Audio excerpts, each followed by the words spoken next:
1. Rupert. I couldn't believe it, really. I left my hometown after college, and I've lived abroad ever since. Of course, I lost contact with all my own schoolmates. You know, I've been so busy working, and time goes by so quickly, that I never found the time to go back. Then one day, one of my colleagues suggested I sign up for one of these social networking sites. I never imagined the rest. Suddenly, I was getting messages from these guys I went to school with 30 years ago. I couldn't believe they even remembered me, not to mention searched for me online. 2. Judith. In the beginning, I found it really hard to do. It seemed like my fingers were huge or something, and it really annoyed me. After a while, though, I kind of got the hang of it, and I came to really enjoy it, because it allowed me to be in constant touch with my friends. Before I knew it, I was sending up to 100 or more a day, mostly gossip, to be honest.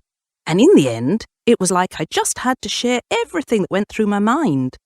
I used to wake up in the middle of the night wanting to text people. People started getting annoyed with me, so I had to do something. I guess I understood that I needed help. 3. Jenna.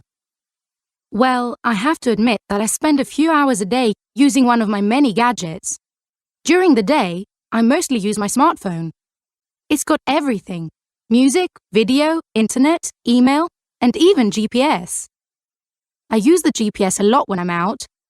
When I get home, I usually switch on my laptop to listen to music, but I'm not always glued to the screen.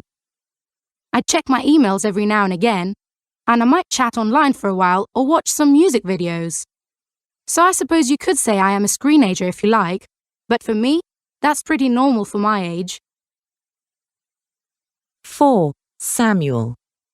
I'm not going to lie, I have chatted in the past, but only to see what it was all about. When I'm online, I'm usually surfing, you know, just checking out sites and reading stuff. I like reading up on history and I love reading travel blogs, but I'm definitely not keen on all those gossip or networking sites. If I need to get in touch with a friend, I usually send them a text.